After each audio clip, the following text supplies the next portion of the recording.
Truthline Media. Oh shit. Truthline Media.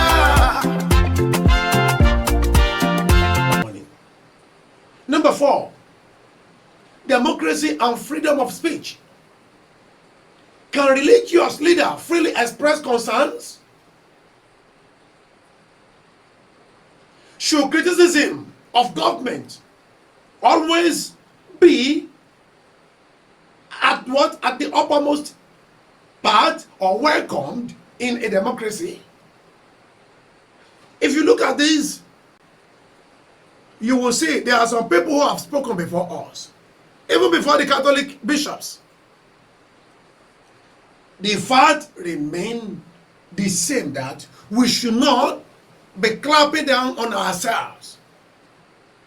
If the church will advise the government on positive policies, it is welcome. On his account of the event of what happened, it then became a huge problem. I wish I had a bit more time to talk about this, but I'm sure in the course of today's show we will discuss this in more detail. Some of the things that came out of it. Do Nigerians feel poorer? Just look around you. But Rufai, your take on these stories, please. Thank you, Ayo. Wow, so I have to sit down here and talk about the hypocrisy of the APC this morning. What a job to do. I don't need to talk much as regards this Onaiyekan debacle. All I'll do is I'll take you back to 2014, November. My colleague seated here with me, Dr. Abati, remembers that interface. November 2014 in the villa. A certain Cardinal John Onaiyekan came to the villa. He said things were not well in the country. This same APC called Cardinal John Onaiyekan a voice of reason. They praised him to the high heavens, this same APC. They said everything well about Cardinal John Onaiyekan. In fact, there are many APC people that saw him as a symbol of speaking truth to power. They were happy to take pictures with him in public and call him our own Oscar Romero. They loved him, they lapped him up. They took Cardinal Onaiyekan's criticism and they lapped it up. My colleague here, Dr. Abati, was on the receiving end then. But the question we shall ask them today is, what changed? Isn't Cardinal Onaiyekan a bastion of speaking truth to power any longer? Truthline Media. Truthline Media. We stand as one for peace and unity. Good morning, everyone in the globe. I am Prophet Akimbulube Ayodiji of the Celestial Food. I want to say good morning to every one of you. Afternoon and evening, wherever you are, opportune to listen to me at this juncture. Yoruba sọ pé àìsí níbẹ̀ là ìbá ni dá sí. Some discussions have been going on via the media for some times between the Catholic Church and the government. So, based on this morning discussion, I want to strongly speak and develop some unknown things that were supposed to be taken care of. The Catholic versus the government. The recent debate centers on the Catholic bishop's criticism of the state of Nigeria and the presidency's response. Cardinal Onaiyekan has said the bishop raised concerns about hardship, insecurity, and governance, while President Tinubu disagreed with that assessment. He said that hunger has ever been in existence since his forefathers, before he was born. Yeah. The debate has also drawn reaction from political figures, such as Rotimi Amechi, who defended the bishop's right to speak. For God's sake, government has to say their own. We people have to say our own. There shouldn't be any way to clamp down on democratical talks. We are not thugs, but we must talk, we must speak. If we totally agree with what government says, that indicates that we are not existing. Should religious leaders criticize government policies? This is a discussion point. Is the church acting as the voice of suffering Nigerians? These are questions that needed to be, answered. Where should the line be drawn between religion and politics? Can criticism strengthen democracy rather than weaken it? These are the questions. So, every one of us that is hearing me this morning must learn to understand that we have much to do on this land, in this nation. 2, government response. I want to ask you as my audience, should government respond with facts instead of emotion? You have heard all that were going on the social media. You have seen what is going on between the government and the Catholic Church. I'm asking this question: have government policies reduced hardship? Please, let's take note of all these questions and answer them in the comment section, please. What measure, has the government put in place? What measurable improvement have Nigeria experienced in the past year? These are the questions. So, I want you to have an engagement with me and speak out your mind. Let me know your opinion in this big, interaction and the bigger questions. Is Nigeria improving? The Christendom from the Catholic side, Catholic Church side, has spoken.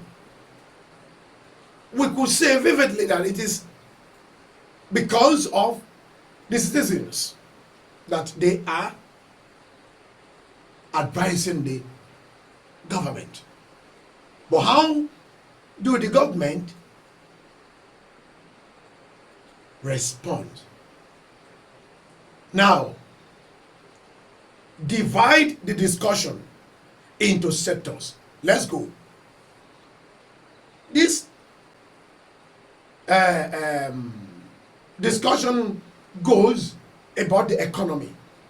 It goes about the security. It goes about cost of living. It goes about employment. It goes about education and healthcare. Now let us handle them. Let me ask you this question.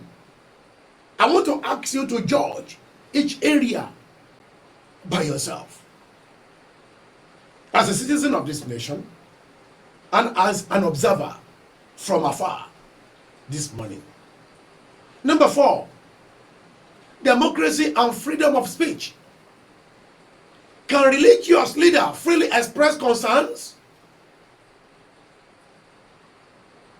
Should criticism of government always be at the uppermost part or welcomed in a democracy? If you look at this, you will see there are some people who have spoken before us, even before the Catholic bishops.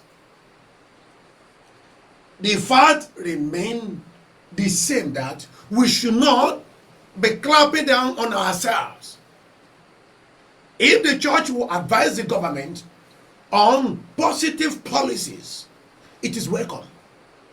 If the church is telling the government that the people whom we are governing, they are governing us, we are governing some people as shepherds, as pastors, as ministers in the church, we will mount the pulpit and address the audience, the members of the church, the Nigerian citizens, that vote for Tinubu, vote for so person, vote for so person, and they will vote for them. At the end of the day, they will face criticism, they will face clapping down on voices and whatever is spoken against the government.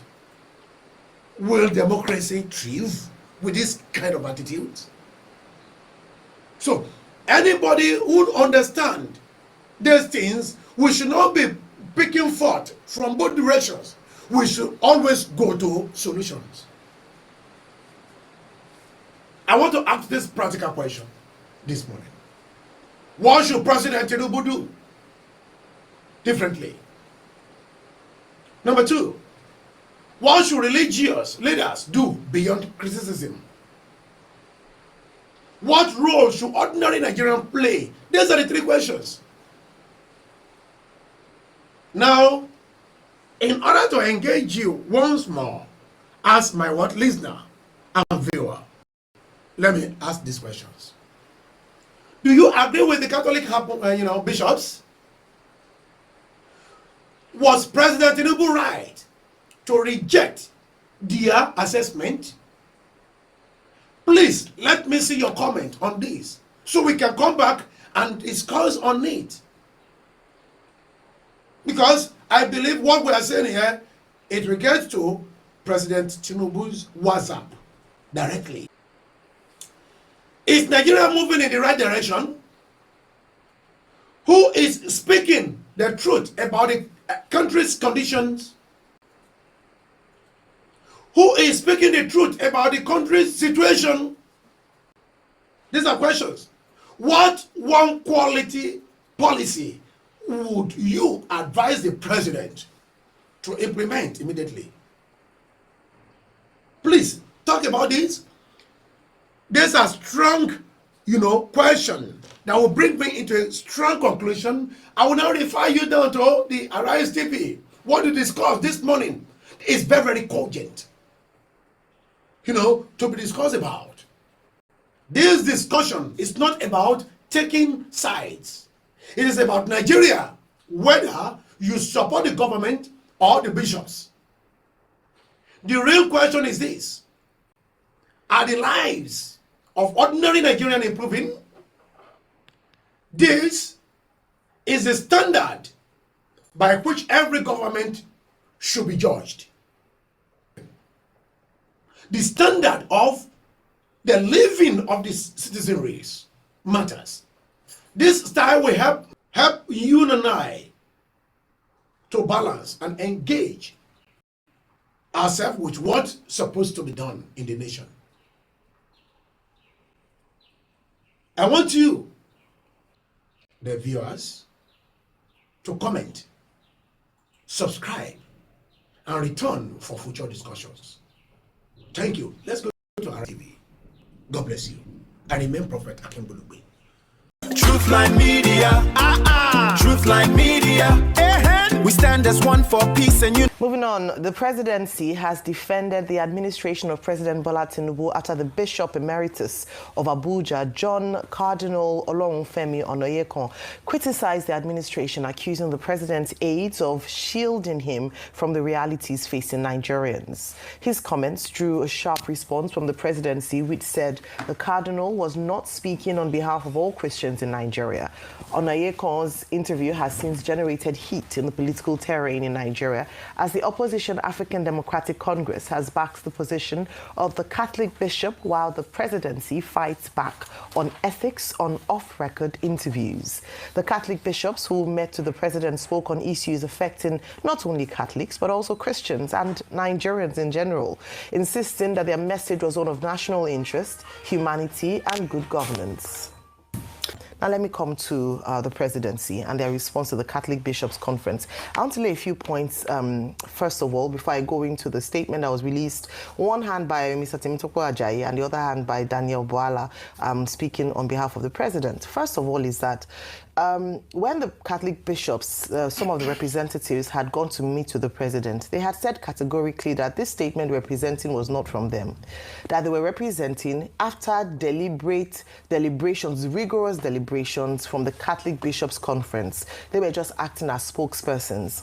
The second thing is that when you look at bona fide, who are they? Why would they have the opportunity or the rights to tell the president what is happening? Because a huge chunk of Mr. Temitope Ajayi's statement was around the fact that, they were not really representing the views of many Nigerians, and that facts that they had could counter their assertions around the state of the nation, economically, security-wise, and in other areas. Number two, the fact is that the Catholic Church has about approximately 35 million followers in Nigeria, one of the largest in the world. Number two is that we understand the Nigerian climate. Religious leaders, whether of the Catholic faith, of the Christian faith, or the Muslim faith, and every other other faiths, act as almost micro-local governments to the people. In fact, it's been said that they often understand because of the influence that they wield. So we know that these are people who are not just coming out to speak. There's a backing of the legitimacy that has been given to them by the people that they lead. And when I talk about even micro-local government areas, remember that many of them, even because of the tenets of their faith, respond to poverty cries by their congregation, whether, again, Islamic faith or Christian faith. We see a lot of them do charitable activities. I know the can make a difference. I know so many that go out on a daily basis to meet the needs of Nigerians, whether through feeding, whether through welfare support. There's almost no religious organization that does not have a welfare department. So they would understand if the demands on their welfare posts has increased in the last years, if they have seen more complaints or more incidents of poverty-related issues come to them by virtue of their positions. They understand, they meet the people. So we cannot neglect the role that they play. Even if, and I do agree, that they are meant to be non-partisan, but they also, by the nature of Nigeria that we have, play a huge role. So what did they say? They said that, first of all, what was challenged was that this was a closed-door interview, so it shouldn't have come out. I mean, to be quite fair, we don't have the records whether or not it was said to be off record and there was an agreement or an oath that was taken that whatever was discussed in this meeting would not be put out. Even before Cardinal John Onaiyekan gave that interview to Arise News, there were already videos that came out of that meeting. There were already press releases. Perhaps what was offensive to the presidency was that it was not a narrative that was controlled by them in the area of a press release. And so when he came out to give his own, his account of the event of what happened, it then became a huge problem. I wish I had a bit more time to talk about this, but I'm sure in the course of today's show, we will discuss this in more detail. Some of the things that came out of it. Do Nigerians feel poorer? Just look around you. But Rufai, your take on these stories, please. Thank you, Ayo. Wow, so I have to sit down here and talk about the hypocrisy of the APC this morning. What a job to do. I don't need to talk much as regards this Onaiyekan debacle. All I'll do is I'll take you back to 2014, November. My colleague seated here with me, Dr. Abati, remembers that interface. November 2014 in the villa. A certain Cardinal John Onaiyekan came to the villa. He said things were not well in the country. This same APC called Cardinal John Onaiyekan a voice of reason. They praised him to the high heavens, this same APC. They said everything well about Cardinal John Onaiyekan. In fact, there are many APC people that saw him as a symbol of speaking truth to power. They were happy to take pictures with him in public and call him our own Oscar Romero. They loved him, they lapped him up. They took Cardinal Onaiyekan's criticism and they lapped it up. My colleague here, Dr. Abati, was on the receiving end then. But the question we should ask them today is, what changed? Isn't Cardinal Onaiyekan a bastion of speaking truth to power any longer? Oh, there was no problem with it when Cardinal Onaiyekan spoke truth to power against Goodluck Jonathan. You lapped it up, you took the sound bite, you said it was a divine representation that things were not well. You people, you will say you will be surprised that I come with questions this morning. Because I'm a bit skeptical hearing the government saying this and the Catholic Church bishop saying this. Now, who speaks for Nigerians? If the Catholic bishops say Nigerians are suffering, and the government says progress is being made, who should Nigerians believe?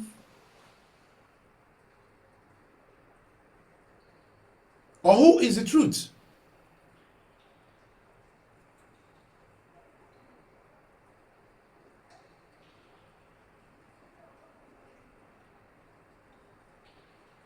Or is the truth somewhere in between?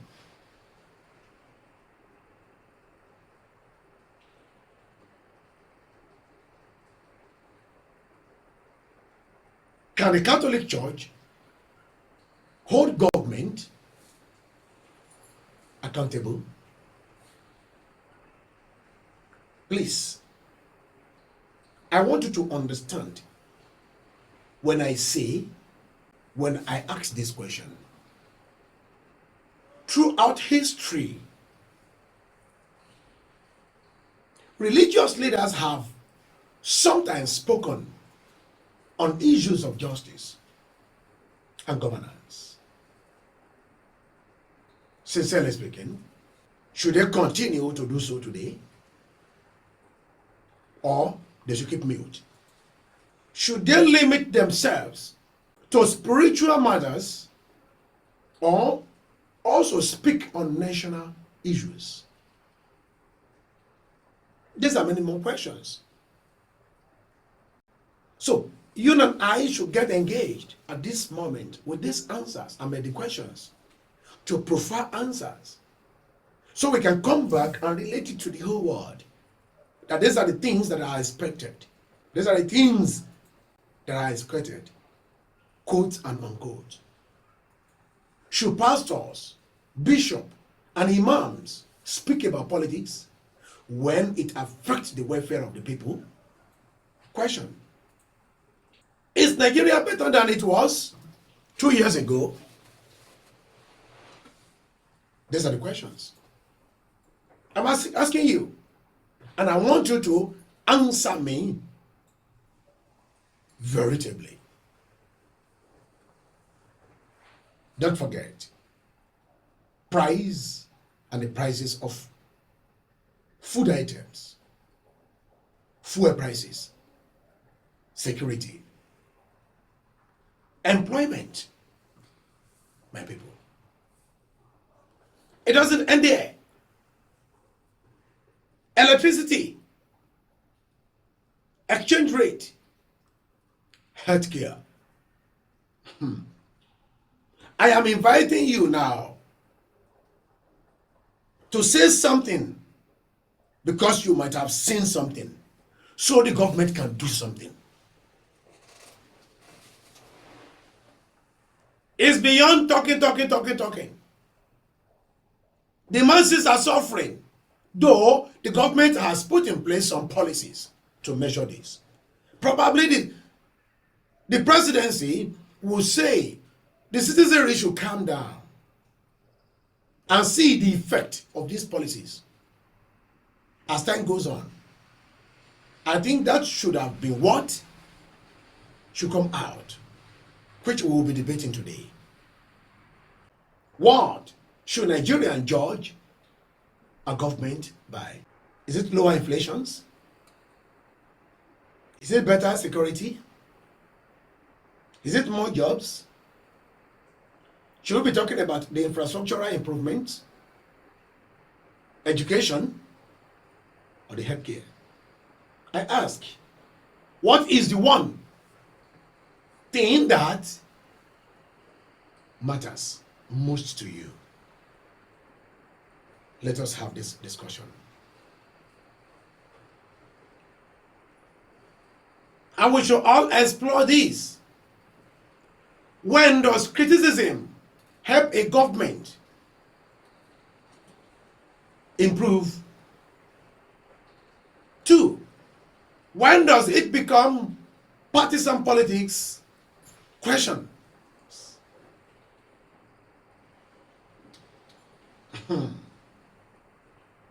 Prophet Akin Bulugbe is involved in making the what? Setting the record straight today. The cost of living. I'm asking this practical question now. Can the average family comfortably buy food? Response should come from the presidency to the citizens. Can young graduates find employment or job opportunity? Can small business or businesses in Nigeria today survive? This everyday issue often resonates strongly with you and I. What will you do as president? You must participate in this. If you are president for 1 week, what are the first 3 decisions will you take or will you make? If we look into it carefully altogether, a government what may adjust and do some certain things that are necessities. In your community, you know what you are passing through, what people are passing through. In your what locality, you know what people are passing through. It starts from the church, or from the household to the church, and to the what? To the governance of the nation. The role of opposition must also be discussed. Is Nigeria's opposition providing effective alternatives? What makes a healthy democracy? I want your participation.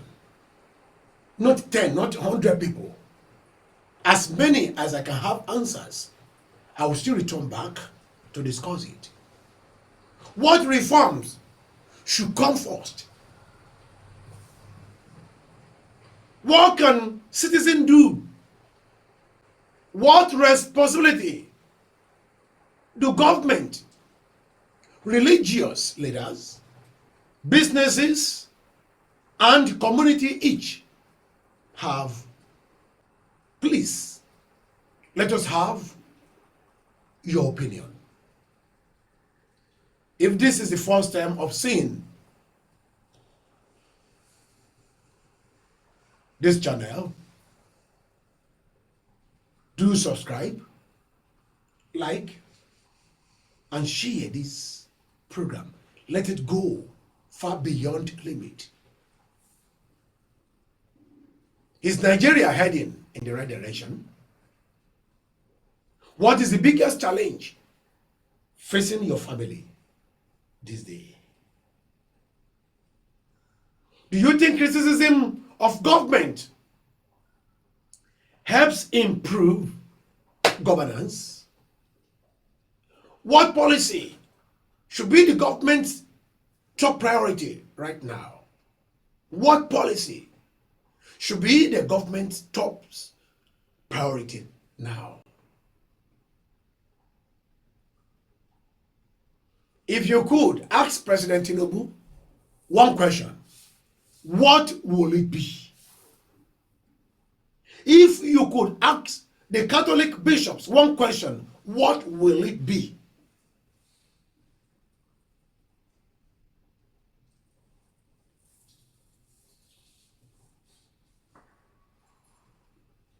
These are many questions that needed to be answered regarding this money discussion.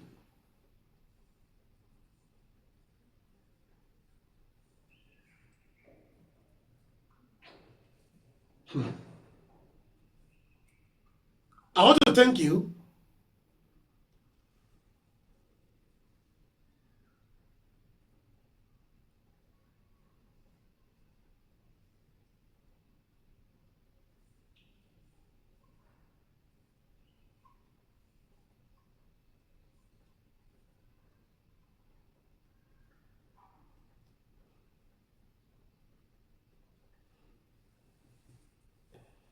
as we conclude today's discussion.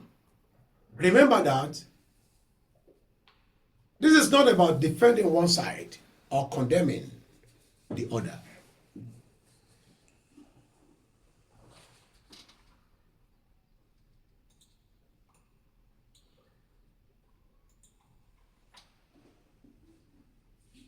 It is about the future of Nigeria and the well-being of every citizen.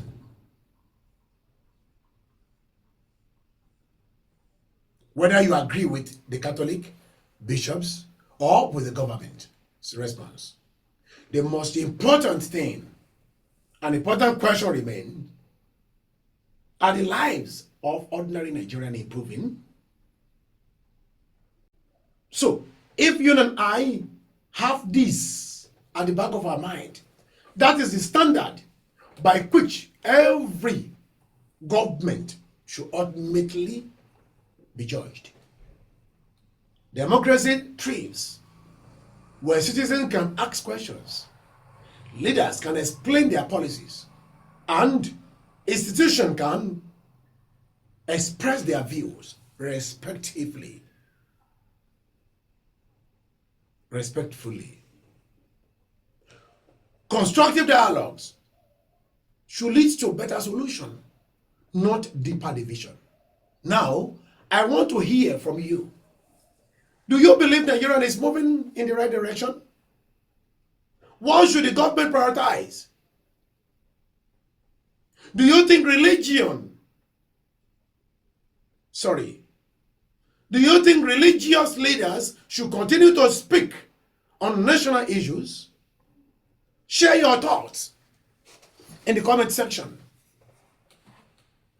If you found this analysis insightful, don't forget to like this video, subscribe to the channel, and turn on the notification bell so you never miss our in-depth discussions on the issues shaping Nigeria's future. Thank you for watching, and I will see you in the next episode. I remain Prophet Akimbulugbe Ayodiji. Truthline Media, Truthline Media. We stand as one for peace and unity. A brand new dawn for our community. Truthline Media, Truthline Media.